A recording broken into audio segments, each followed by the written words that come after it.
Oilers Live Podcast.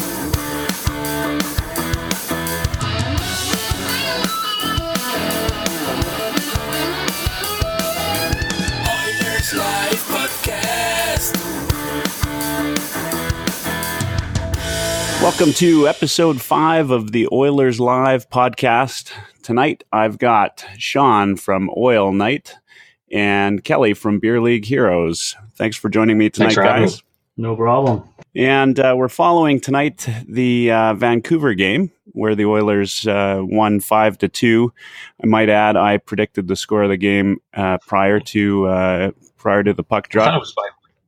And I think we're all pretty happy about that one. So, Sean, you're new to the program and new to Oilers Live Podcast. We're happy to have you on. What's your let's let you go first. What's your thoughts on the game tonight? Well, I thought it was a great game. I was a little worried about them being a little sluggish off the big break there, but you could tell the first period there they were definitely kind of out of sync a bit.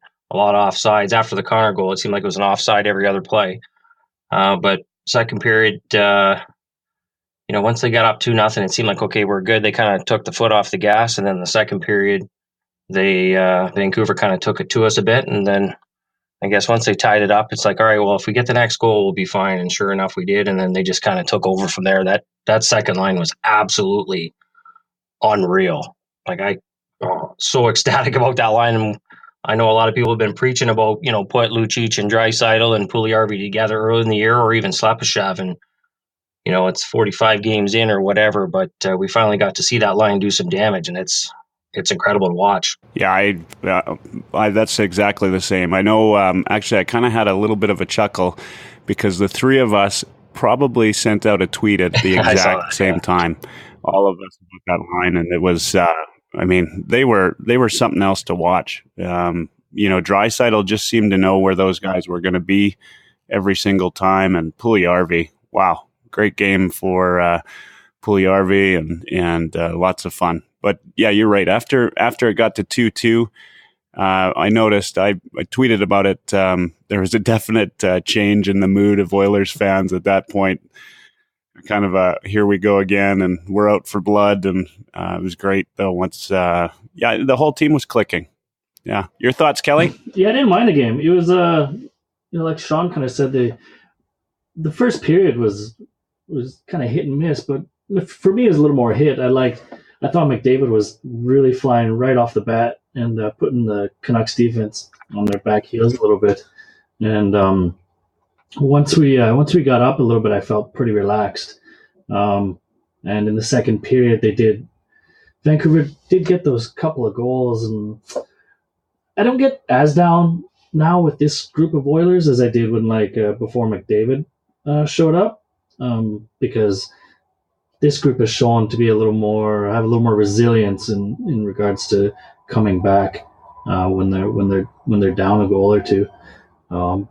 That second line was unbelievable. It was almost kind of unreal how Draisaitl was a little more complimentary. Like you didn't really notice him as much as you did Puljujarvi or Lucic out there.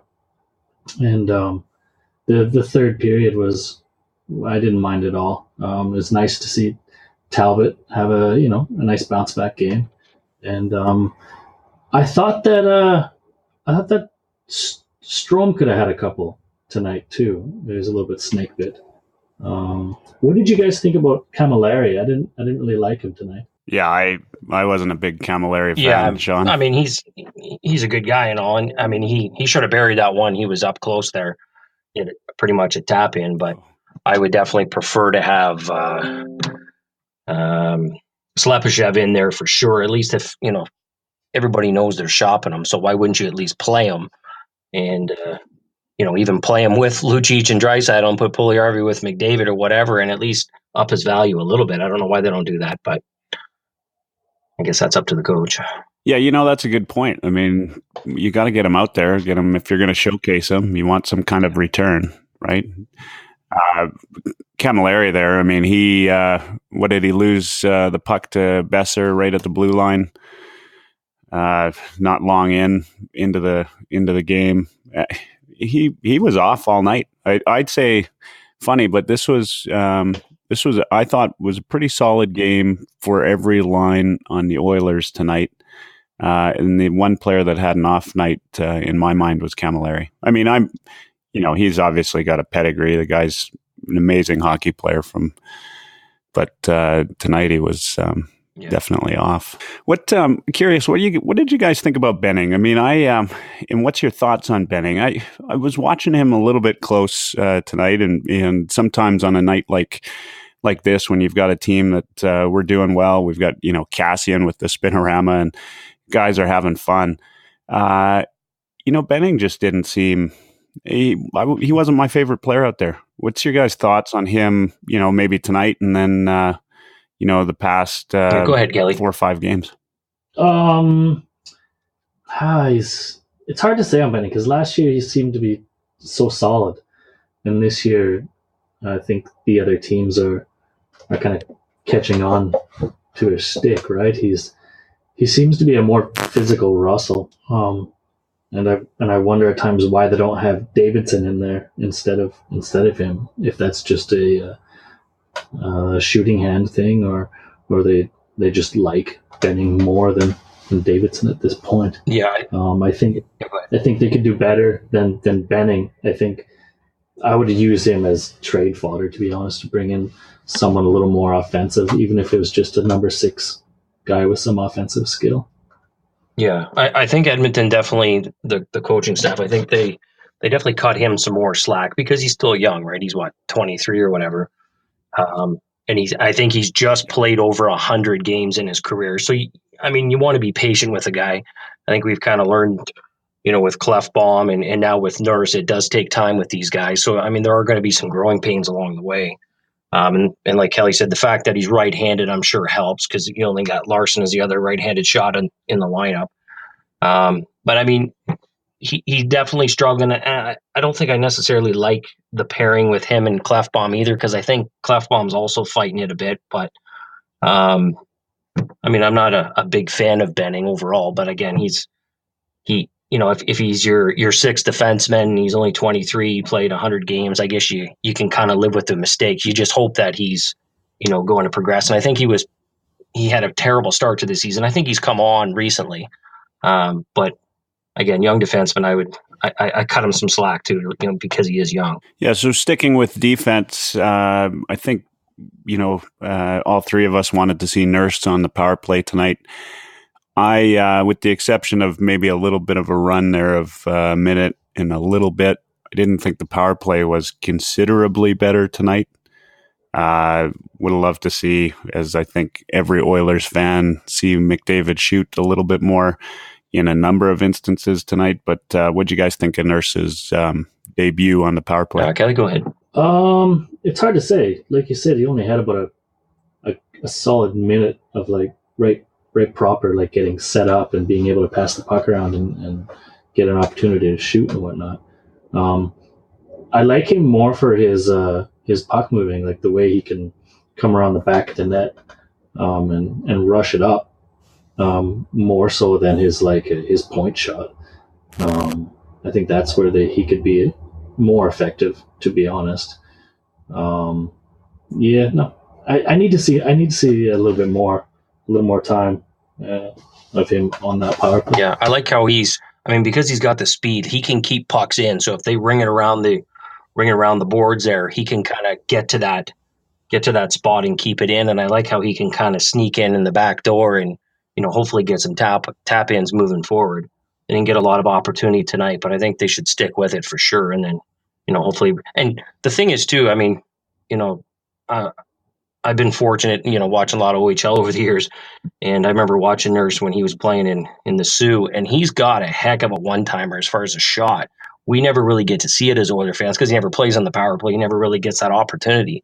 But I think if they just stick with it, I think he's going to have a lot of success, and we'll get to see that a lot more. Yeah, so was he was, I assume, on the top power play. Yeah, once he was, he was 18 or whatever, 18, 19 he was. On that team, they had Ryan Sproul, who was kind of he's with Detroit organization. He's kind of bounced up and down with them. They had him, and they had, I think it was Colin Miller, who plays for Vegas now. I think those three were all on that team. And those two were a year older than him. So once they moved on, I think then he became kind of the top guy there. But Sproul was definitely an offensive guy with them as well. Yeah. Yeah, I mean, my thought on it tonight was what little we saw what we wanted to see, right? I mean, like what those of us that have been asking to put Nurse on the power play want out of him.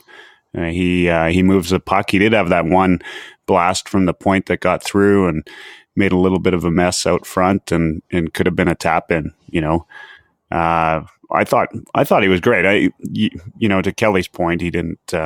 We didn't have a lot of time where they were really truly set up. I actually, my biggest disappointment tonight, and so hard to be disappointed with McDavid because he's just so good. But there are a couple times tonight I would have loved to see him use that skill in a shot or on the power play. There was one, and then everybody knows the 2-on-1s tonight. I mean, it was obvious he was going to pass. He just didn't even seem like he had shot on his like brain you said, at it's all. hard to be critical. He does so many good things, right? As Oilers fans, I think we think he could probably get 150 points every year if he shot when he was supposed to. But yeah, I hear you. That one where he, I think it was Tanev, he blew by and hit Markstrom in the helmet. I mean, there are times when my jaw drops watching him play, and as Oilers fans, I mean, I think we know how lucky we are. It just can be frustrating sometimes when you think could be an easy McDavid goal or something if he takes the shot. But you know what? Great to have him. It looks like I'm just looking at the game sheet tonight. It looks like Larson and Nurse both played about 24 minutes tonight. Nurse got 4 minutes on the power play, and Clefbaum actually got 2 on the power play. They left Sekera and Benning off of shorthanded, any PKs, and you know what? I actually let's talk about Sekera too. I thought I was talking about Benning, but Sekera looked really slow tonight. Yeah. I think he only played what? I saw this actually. I think Kelly? 13 or 14 minutes, maybe 14 minutes tonight. What was it? Yeah, 15. Yeah, I think 15, they were maybe kind of much. cognizant of it before, and I know they touched on it before they went on the break that he had a lot of bumps and bruises kind of thing just coming back. So I think their intention was to put Nurse on the power play in that too. That they were just going to kind of dial it back a little bit with him. And I mean, he didn't do a whole lot, him and Russell, I don't think, but I think they were quietly effective on the time they were on the ice for sure. Yeah, no glaring errors. He seemed a little bit slow, and and that could be part of it. And I think a guy like Sekera, he needs minutes in order to be effective. I know when you're playing D, sometimes it's easy enough to get out of the game if you're not playing big minutes, which a guy like Sekera is used to. So. What guys and Kelly? I mean, you did a blog post about the power penalty kill a little while back. What's your thoughts on the penalty kill? I mean, again tonight there was that one that a lot of that's about bounces, I think, but we were still 1 for or 2 for 3 on the penalty kill tonight. Kelly, what's your thought? Have they changed anything? I mean, you had a pretty good analysis of what they were doing. Have you noticed any changes? No, not really. I think they're still kind of playing the same check press there. You know what? Like if they don't lose the game because of their penalty kill, I'm not too concerned about it. You'd like it to be better than 50%, obviously. But they're just getting caught out. They get caught running around. Like if you'd have noticed that one power play where Nurse got set up in the first unit, and they were making Vancouver skate all over the place. That's what teams do to the Oilers usually. So that's just you got to be a lot smarter on the ice and reading the play and whatnot, and choosing when not to rush the puck. Right. It's a tough system if everyone's not on the same page who's on the ice, right? Because there's a lot of like switching and whatnot that goes on between the the top two players. But like, I thought we would have a better game tonight, PK wise, and I was encouraged when they killed the first one, and they got the second one, and I was like, that sucks. And but they had one more, and they killed that one off too. So things are looking up in my opinion. Yeah, I agree with you. I thought, other than that one goal they let in on the penalty kill, it's hard to, you could see those guys were tired out there, right?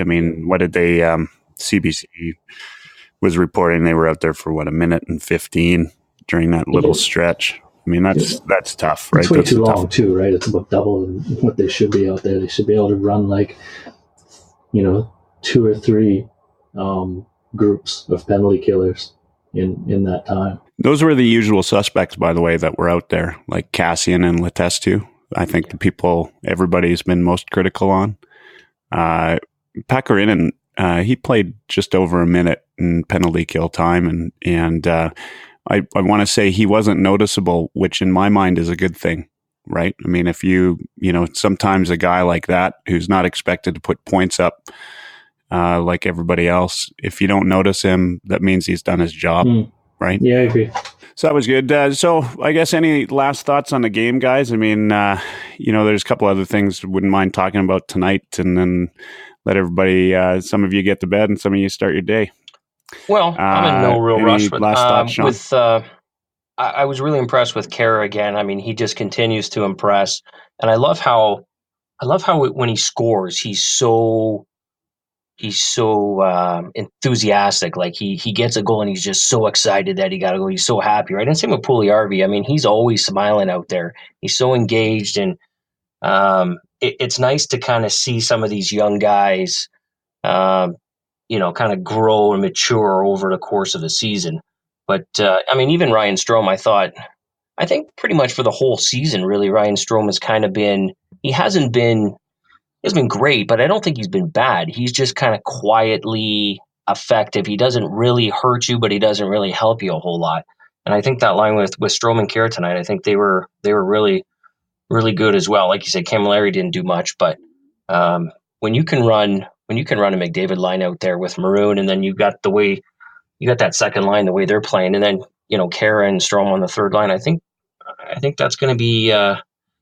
I think that's going to be a dangerous team moving forward here. I know there's not a whole lot of games to go, but I think everybody's kind of settling into their roles now.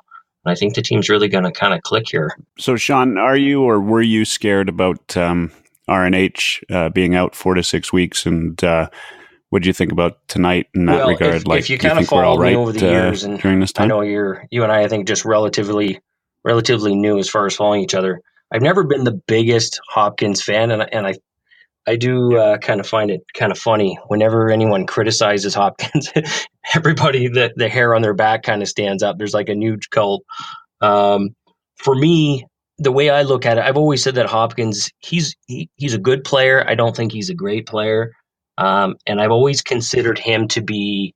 He's more of a shooter in my mind. He's not a playmaking center. If you think even back last year, he couldn't find chemistry with Pouliot and Eberle, and then they put Lucic on the line, and they had chemistry for a little bit, but they couldn't get it going. And this year he was productive, but again, they put Lucic with him, and they couldn't get anything going. I don't really like him as a playmaking center, and I certainly don't like him as my number 2 playmaking center. I think you pay Draisaitl all that money. I think he's a more natural fit. He's a more natural passer. Like you mentioned, you don't even really notice him much. He's setting up Puljujärvi and Lucic. I think Hopkins would have been perfect playing with McDavid because he had the hot hand. I would have loved to see him with Maroon McDavid to start the season.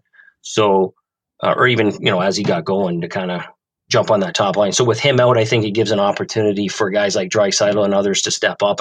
And to be honest, I think it's going to help the team more. Even though he was such an effective player, it was basically the team was basically the McDavid line and Hopkins. But now that Hopkins is gone, now all these other guys are more relevant. So it's almost like an addition by subtraction, in my opinion, really. Yeah, I don't disagree. I'm maybe not down on, and not to say you're down on Hopkins, but I'm a fan. I like him, always have. But I think one of the key points you made is would have been great to see him on the line with McDavid and Maroon. I still think we can. It's just too bad that McClellan has never gone that route. Again, it's like putting Nurse on a power play or Puljujarvi on a power play.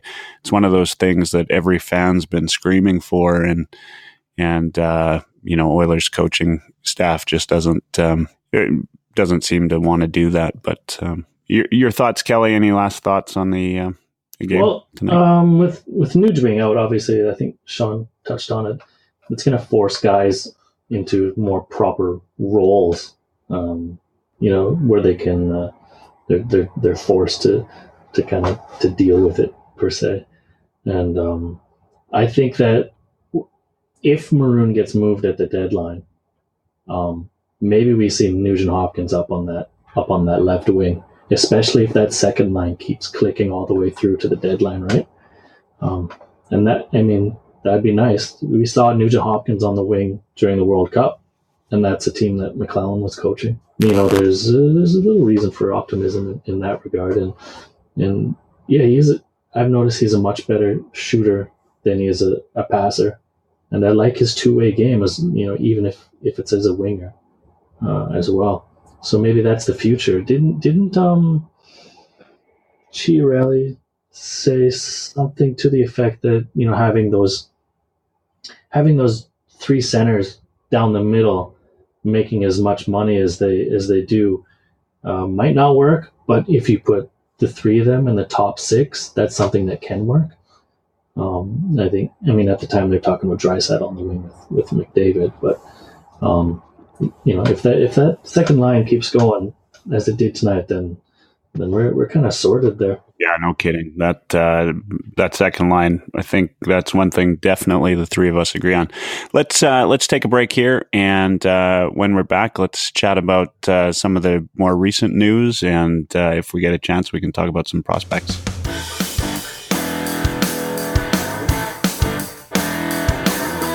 Oilers Live Podcast. And we're back with Oilers Live Podcast. Here with Kelly from Beer League Heroes and Sean from the Oil Night. Thanks, guys, for staying on. And we want to talk about some of the recent news. Let's start with the more obvious, the news that Bob McKenzie broke earlier today around lunch here in Alberta, which is the Oilers signing on one of the old boys in Paul Coffey. Kelly, what you got any thoughts on this? My thoughts is that there's trouble upstairs, because that to me doesn't sound like a Chiarelli hire. That sounds like a Gretzky hire, and that doesn't speak well to McClellan or Chiarelli's future this summer. I know that I've talked to some guys, and they've told me that Chiarelli wanted to make some changes with the assistant coaches, but McClellan wouldn't sign off on it, and so now we know that we know that Chiarelli doesn't like to fire head coaches because he's stuck with Julien for so long, right? So now it looks like it's going to be on their head, depending on what Coffey reports back. But other people are saying that he's going to be a what do they call him, a skills coach, like Adam Oates. He's just going to work with the defensemen and whatnot. Yeah, and it sounds like some Bakersfield players. Yeah, I don't know. It seems a little bit surreal for Coffey to come in and do that specific role with the team. No, that's just me. What do you guys think? Yeah, it's funny when they announced it, and listen to everybody comment on whether where he was going to be. I couldn't help but think it kind of reminds me of the movie Office Space, when they bring in a consultant. Oh yeah, they're just in here to just kind of oversee everything and help us out a bit, right? Meanwhile, he's evaluating everybody, and he's going to end up being the one that fires them or whatever, right? So. I'm kind of indifferent to it. I know he's got a bit of, coaching experience in the Toronto area and that, coaching his kid or whatever. And obviously he knows the game as good as anybody. But like Kelly said, yeah, it does sound like a Gretzky hire. It sounds like McClellan probably didn't want to have anything to do with it, and they just went over his head anyways and brought somebody else on.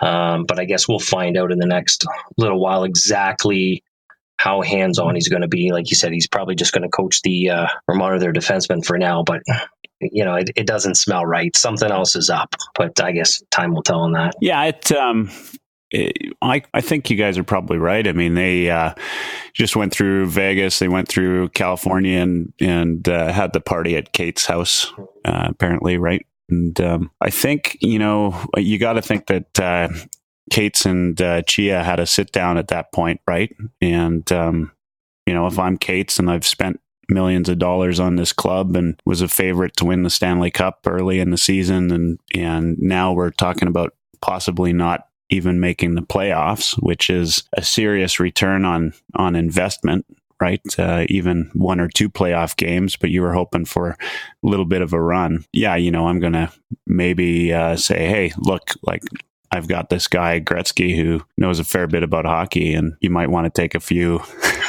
pieces of advice from him. Yeah, I could see that. Who knows, right? I mean, who knows what's going on in the background, but most of us would say that, I think everybody kind of would figure something's got to change, right? In this instance.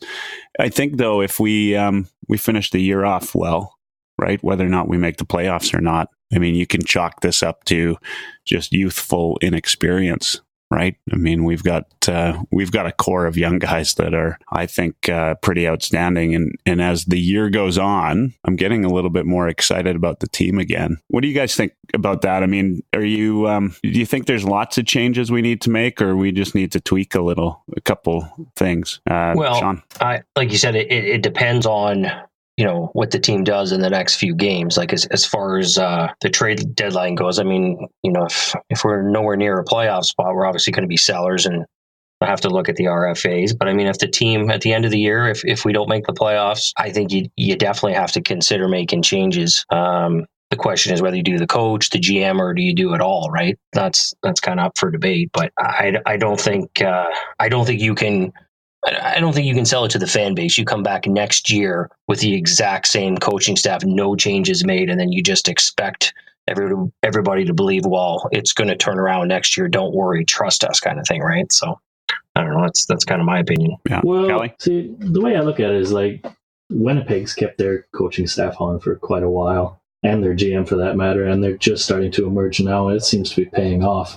So there's that train of thought, and then you could go the Buffalo route too and just clean house, and that doesn't seem to be paying off for the Sabres at all. So that's with regards to the coaches and the management. But with the team, I'm always of the thought that you need to add quality veterans that can still play the game to a young roster, and that's something the Oilers never did.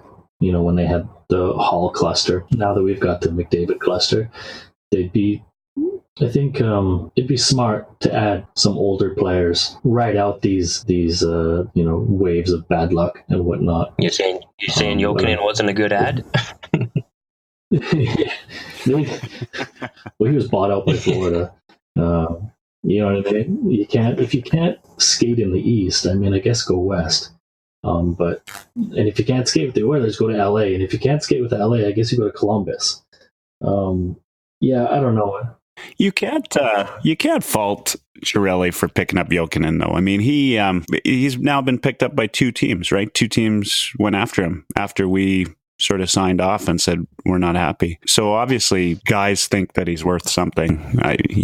Chiarelli wasn't the only one. I think it depends on the narrative, whatever narrative you buy into with that signing. Like, was he brought on to help Puljujärvi, or was he brought on to help the PK? What was his role in being brought on? Because neither of them worked. McLellan didn't sign off on that at all because he wouldn't play him, and they sent Puljujärvi to the minors. So it's all really conflicting right there. So, and maybe they had a different idea before he stepped foot on the ice. Who knows, right? If only Paul Coffey had been around. Right.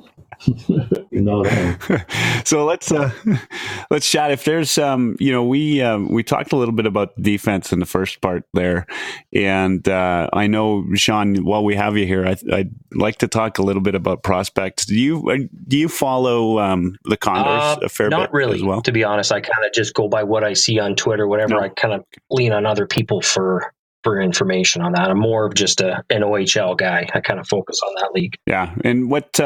Maybe we'll skip that then. Let's chat a bit about what Oiler prospects are in the OHL, and you did a good article on Maximov today. I thought that was great.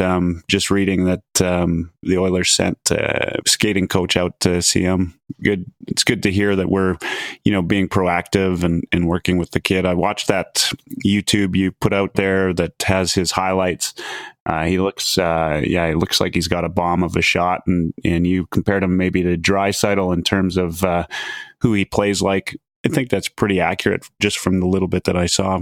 What's your thought on him and who else in the OHL They have three prospects in the OHL. They've got Maximov, and they've got Dmitry Smirkov, and they've got Dylan Wells, the goalie in Peterborough. So I've always been banging on the table that they should take more OHL prospects. It's the greatest league in the world, or greatest junior league in the world. But they've got three right now, and they signed Ryan Mantha last year, and he's down in Bakersfield now, and he played with Maximov in Niagara. But Maximov is definitely the guy with the highest ceiling. Everybody gets excited about, and a 5th round pick or whatever. But yeah, like you said, it's awesome to watch this kid play, and his shot is absolutely unbelievable. That's what's going to get him to the NHL, is that elite shot. He needs to continue to work on his skating, and that's what will keep him there. When they sent the skating coach out there, it's nice to just kind of see that commitment. And I know who did they have in charge? Didn't they say they had Scott Housen in charge of developing prospects? Was that just Bakersfield, or was that kind of all over the place? Do you know? Well, I do think that it was just for Bakersfield, because he moved. Just looking this up now. I guess he's vice president of player development. Yeah, well, so, they kind of made a conscious effort. I think they said going into this season they were going to focus more on developing prospects. So, with Keith Gretzky saying somebody came out there, that's definitely a positive sign. But yeah, this kid, I've got him ranked ahead of Benson. Mind you, I haven't watched as much Benson as I have Maximov, but the kid has all the tools. It's just that skating he needs to work on, and he's certainly not a poor skater. He's a good skater, but if he can take it up a notch or two, get to the, close to an elite level on that, he has everything else. Just like Draisaitl, he's got the vision, he's got the poise, he's patient. And if he gets in the spot to take a shot, look out. There's no other prospect in Bakersfield or, anywhere really in this organization that has the shot that he has. So, and how's Niagara doing? Yeah, they got blown out tonight. I don't know who was in net tonight for them. It might have been the backup, but they've actually lost 3 in a row, but they were second in their division. Last year, they got swept in the first round of the playoffs. Maximov scored a goal in all 4 games, even though they lost. So that was kind of a positive sign. And then this year, kind of the same idea, they're going to be a decent team, but are they going to win, a round or two? They did pick up a guy, Sam Miletich, a 20-year-old from the London Knights, who's a big-time scorer, too, to kind of hopefully push them past that first round and hopefully give Maximov some more playing time. But as far as talent-wise, they don't have a ton of talent. They only have a few guys that really stand out. Hopefully like I said, we'll get to see. I'd love for them to play London in the second round. That would be awesome, and get to see them live a bit more. But yeah, I would say they're probably an average team in the OHL right now. Yeah. Well, he's doing. I'm just looking up his stats. He's got 43 for the year on 25 goals in 37 games. And he was. Somebody was saying he was the youngest player. At one point, he was 4th in scoring, and he was the youngest of the 4 with the goals. And he's been suspended twice this year. One for slew footing, and one for I forget what the other one was. Hit from behind or whatever. So he's got a certain chippiness to his game too. Even last night, some guy hit him and he retaliated and hit the guy pretty hard. He kind of chased him around the ice a bit, and then he hit him. He's got some feistiness in him too, and he's a forechecking demon. Yeah, he's such a promising prospect. It's especially the fact we got him in the 5th round. That is just that's amazing. So hopefully they'll continue to work with him, and he can work on his skating a bit more, and might see him in the NHL in a couple of years. So did he come out to the Young Prospects game? I don't remember. I'll send you a link there. I did a write-up on him earlier. He scored a goal in the Prospects game there. I think it was the last game and he took the puck back in his own zone, and he went all the way through the neutral zone and into the other zone. I think it was in overtime, and he scored the winning goal there in overtime to win it. He was number 57. I'll send you a link. You can check it out there. It's yeah, he is. I mean, he really impressed. Everybody was raving about him in the off season this season. So you give him another year of skating and working on his skating, and I mean, I wouldn't rule it out. The possibility of maybe him even getting a 9-game tryout. I know it seems far fetched, and I do project him as a left winger in the NHL, even though he is a right winger in Niagara, just because of that unbelievable one-timer. But I mean, the Oilers are kind of weak on the left side. You pretty much have Benson, and you have, if you move Maximoff over, that's pretty much it as far as talent on the left side. So, I mean, there's a possibility, but realistically, he's probably 2 years away before he gets a sniff at the NHL. Well, you know what I mean? It's good. I think part of the reason I enjoyed the article today was I'd say in recent weeks, the Oilers have, and not just recently, but they've really been beaten up in terms of what their prospect pool looks like. So to hear some sort of highlights is great. I mean, I don't know, Kelly. I mean, do you have any thoughts on that, Kelly? You follow a little bit of the prospects as well. I know. My thinking is, we're a little bit weak on it. We've got Bear playing in the AHL, and I think he's been pretty good. The kids there, the Simpson and who's the other NHL Lowe, yeah. Those two, they've been all right, but nobody that looks kind of ready to. Well, Caleb Jones might be the one that's the closest. Maybe. And Kelly, any thoughts on sort of the prospect pool that we've got going? Do you follow that at all? Of course. I like what Chiarelli's doing. You can say what you want about his NHL product, but he can build a system. If you look at Boston now, they've got a few no-namers you don't recognize, and those are all Chiarelli picks and through Gretzky and his scouting staff. I like Maximoff. He actually. I think he's been in Canada for quite a while before his OHL days. Yeah, he played AAA. He played AAA in Toronto. Yeah, so I think that's a good sign. I was going to ask Sean if there's any Slepyshev Maximoff comparison, because Slepyshev does have a wicked shot, and he can skate, and he's gritty. Before he came over to the NHL, he was highly rated in the KHL. Sean, initially that's kind of who I did compare him to when I first had a good look at him last year. You could definitely see, especially the forechecking part, he was kind of relentless on the forecheck, and he had that blistering shot. I think the advantage Maximoff has and is going to have over Slepyshev, and you kind of touched on it, is he's kind of grown up in the OHL system, the Ontario hockey. He's kind of used to that, where Slepyshev came directly from the KHL, came over as, 22, 23-year-old, and he's still kind of adjusting to that North American style, whereas Maximoff's being developed, kind of maturing in that style. He's 18 now, turning 19. I think that's going to be the big advantage for him. He may have started out comparing to Slepyshev, but I think his ceiling is, close to a Draisaitl kind of thing. But yeah, I think that was a good comparison for sure. Him and Draisaitl definitely have the same frame. It looks like the similar heights, and Maximoff could gain some weight. Skating, I don't know if Draisaitl's not the best skater. He lumbers about a little bit. I do too. I think he's sneaky to be fair. I think. Yeah, tonight he did that turn on a dime. He did that one, but he was on the left of Markstrom there, and he turned. I just about fell out of my seat. I mean, he got the shot off. That was in Draisaitl the odd time. Tonight he was really pushing it. I thought actually he looked like he was really skating, and there are times when I see him skating into the zone, and it kind of like if we're all Lemieux fans. Right? I mean, you watched Lemieux. He rarely looked like he was going fast, but yet he was still passing people. If you think about the playoffs too, how good he was going in the playoffs. When he wants to, he puts his head down and he's determined. He can skate. But I think, a lot of times, he does just kind of coast, especially when he was with McDavid. It seemed like he was just kind of coasting into a spot, just settling in for, McDavid to kind of set him up. But, as a center, I think he's got to kind of drive a bit more. And, Mike said, I think he's pretty sneaky fast. That's fair enough. Like, in terms of the other prospects, I think like Chiarelli's done a pretty decent job of stocking up the goalie depth with Wells and Skinner.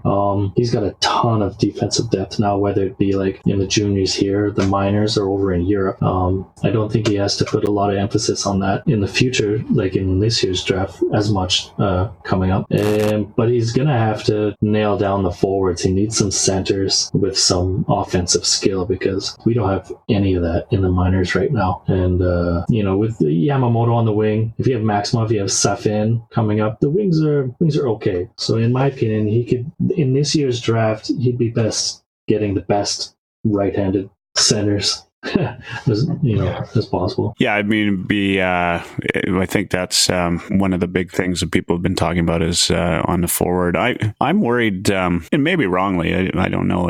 I don't maybe cover the prospects as well as you guys do, but I am worried on D. I mean, we've not had, it'd be nice to see them bring up a young guy once in a while to get some experience. But we had Greba, of course, up, and then we've got Davidson sort of sitting in the press box night after night. So there's no room to do it. I think maybe Chiarelli screwed up a little bit by having so many contracts signed. That doesn't help when you want to move players around like that to get the experience. But I am a little bit worried about D. I mean, I just haven't. I've watched a couple of Condors highlights and as much as I can, and I try to read about them as much as I can, but I just haven't got the warm and fuzzy about any of the guys yet. And you're probably right about Caleb Jones, and he certainly has the family pedigree to go on. I don't know. I think defense we're kind of hurting, and really, I mean, is it how important this is going to be? I think really important. Come the next couple of years when we're talking, having to have contract discussions with Nurse. What we're going to do on the back end when we've got Draisaitl and McDavid. Yeah, well, you're definitely going to want to have guys on entry level contracts. That's for sure. $22 million, I guess. I think Caleb Jones and Ethan Berry, you give them another year or so, I think they'll be there. And it kind of stresses the point, even with a guy like Benning, because there isn't a whole lot of depth. You kind of live with some of the mistakes because he is still young, right? You want to be patient because you don't really have a lot of other young guys coming up. So, but like Kelly was saying, I think Shirley's done a pretty good job in his drafts. And I mean, compared to what we had before he got there was nobody coming really. Now there's a couple guys at least at each position that you can kind of get excited about. And, hopefully if they do make some moves at the trade deadline, might be able to add another prospect or two and then have another good draft, and be surprised how quickly those guys start coming every year. You get one or two guys on an entry level contract, and that's how you build championships, really. It's a cap team. You have no other choice but to do it that way. What do we do with Ovitu? I mean, we haven't even talked about him yet. If you play another game. Yeah, I mean, we've got to, we have, is there any place that he would look good? I mean, he's obviously got a little bit of offensive upside, but he's not been showy anytime he's been up on the team. I don't know. I like him. I like his chaos. He just gets in there and gets stuff done. He doesn't worry about defense, mind you, and that probably pisses off the coaching staff. I don't know. He seems to be effective when he's out there. When he played left wing that game, I didn't mind him at all. Even though he's a smaller guy, he gets in the corners and makes plays. But at the deadline, I could see him getting shipped out. There'll be somebody that would like that kind of player for the playoff drive. Tack him on to another deal. So let's before we run out of time, let's chat about the potential trades upcoming. Obviously, Slepyshev is it's been well known that Chiarelli sent a note out to the league that he's available. Thoughts on Maroon? I'll start on this one. I would, especially after they've put him back with McDavid, I'd love for the team to find a way to keep him. I hope he doesn't go. It seems, that's the word on the street is he's going to go. I just don't. I think unless if there's some way to keep him, and I think if you're a guy like Maroon, you want to stay in Edmonton, where you can get a chance to play with who's arguably going to be the best player in the world in, a year, or if he's not already, right? So that's kind of my thought. And then in terms of who else might have to go, obviously, I think, we just mentioned V2 could be packaged in with, a Maroon or a Slepyshev for who knows what. And I think, a need in my mind, right, is that we've talked about it over and over again, I think, for the past couple of years, is the right shot D. If we could get, another penalty killer, somebody, and maybe even a penalty killer like the type that's a real, good veteran presence, somebody, that does that, and that's pretty much all they play, maybe 12, 15 minutes a night, and a really good leader on the team. But I honestly, I will be very disappointed if any time before the trade deadline Maroon goes. That's my own personal thought. Kelly, you want to start? Well, if we go down the different positions, I don't mind if they re-sign him, but what I'm concerned about is having Kyrou, Lucic, and Maroon all occupying those left wing spots,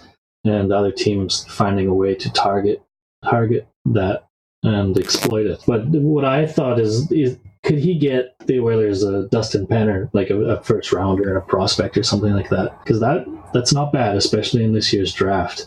And then, you could try and address McDavid's left wing in the summertime, be that with Nugent Hopkins or another player. Maybe Benson fits in there really well. But you go down what are the Oilers going to do with Brossois?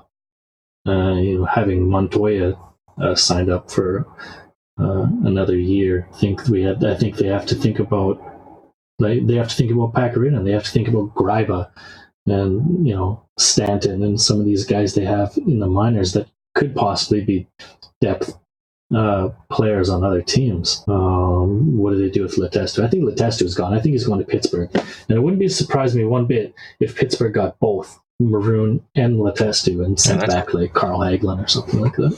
I haven't even considered that. That's I definitely agree with Kelly as far as Letestu. I think he's Sean, your thoughts? Gone. He could definitely help some team looking for a guy that can penalty kill, win faceoffs, right-handed shot. I mean, that's pretty much a no-brainer. And I think his time is, he's a great guy, a great leader in that, but I think his time in Edmonton's probably up by the end of the year here, by the trade deadline. So if you can get anything for him, I think that would be anything decent for him anyways. That would be good.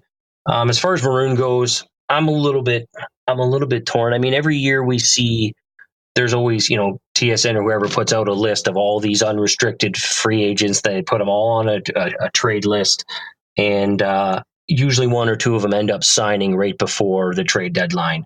I'm sure Chiarelli's at least going to approach him and say, we're probably going to trade you, but let's, what's your asking price? And if he wants to take a hometown discount, then maybe they sign him short term. But I think realistically, it probably makes sense to move him and get something for him, because if you're out of the playoffs, what difference does it make?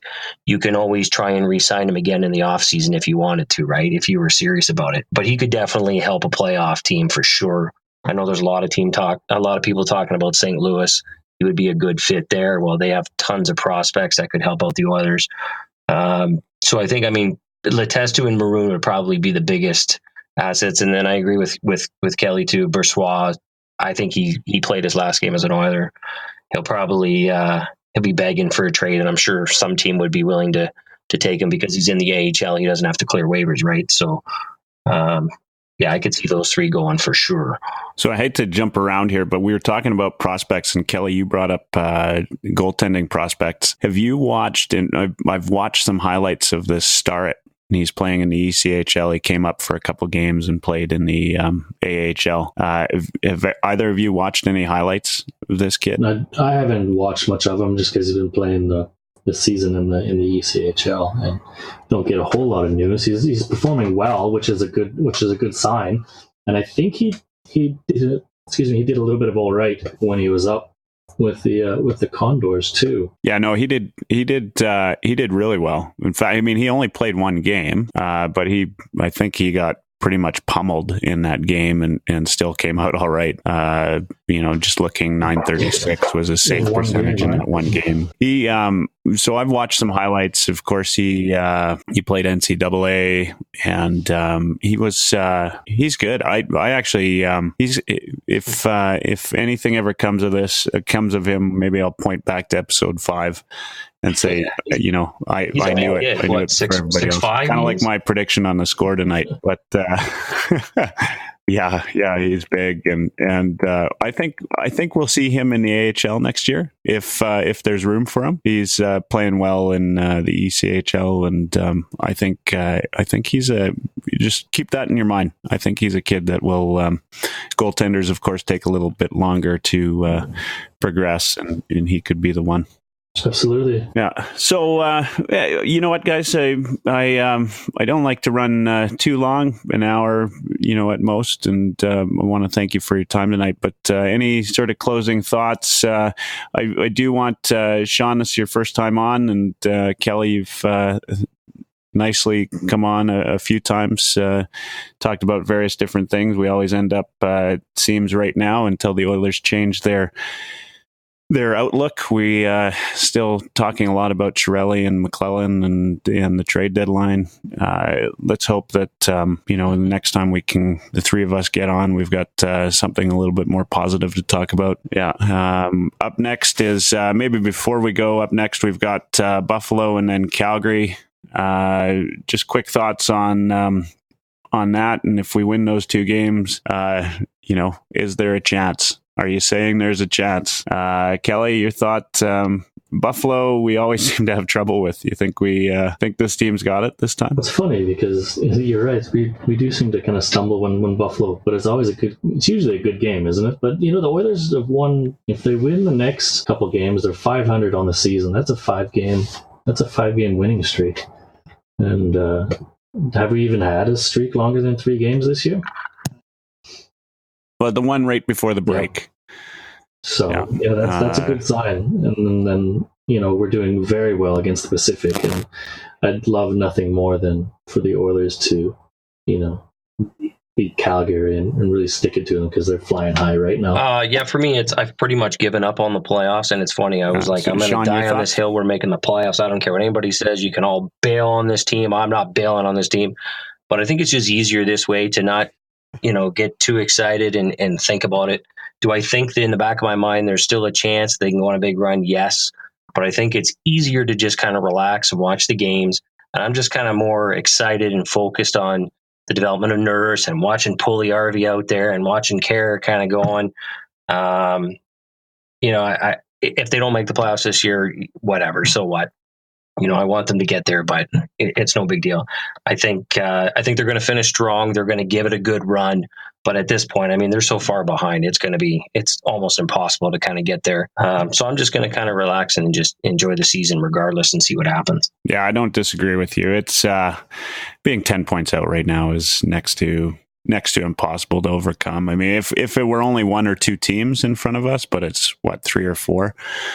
That and Colorado and Calgary, as much as I hate Calgary, they're both playing, exceptional. So before we go tonight, I got a little funny story. I am, I bleed Oilers colors, and I love rivalry in sport. And I'm a big, of course, I live in Calgary, and so there are a lot of Flames fans here. And I always, I believe so much in the rivalry that I say, even if you're a Flames fan, I don't ever want to hear that you're cheering for the Oilers, right? I just don't think that it's natural. And I think that the rivalry is great. It's kind of what makes it fun. So I am, one of my colleagues at work is a big Buffalo Sabres fan. And so we're going to the game here in Calgary on Monday, and then driving up to Edmonton the following day to see the Sabres in Edmonton. So I get back-to-back Sabres, and so I'll see some Eichel and Kane and whoever else on the Sabres 2 games in a row. But I've got 2 favorite teams, is what I tell everybody. I've got the Oilers and whoever's playing the Flame. And so So my friend, being the big Buffalo Sabres fan that he has agreed to lend me a Buffalo Sabres jersey for Monday night's game against the Flames. And so for a brief while, I will switch allegiances for one game and hope the Sabres come up on top. But he's got I asked him if he had a Barrasso, because growing up I was a big Barrasso fan. He doesn't. He's got an Eichel, which he can lend me, and I'm sure every Sabres fan, all four of them, have Eichel jerseys. So anyway, that's my story for the night. Thank you so much, guys, for joining me tonight. I hope to get you back online. Maybe we can next episode we get the two of you on. We'll maybe be a little bit more focused on a couple of topics pre-show. Maybe do some discussion on some specific prospects, and Kelly, anything that you've blogged about in the most recent past, we can chat about as well. But thanks again tonight. No worries. Thanks for having me.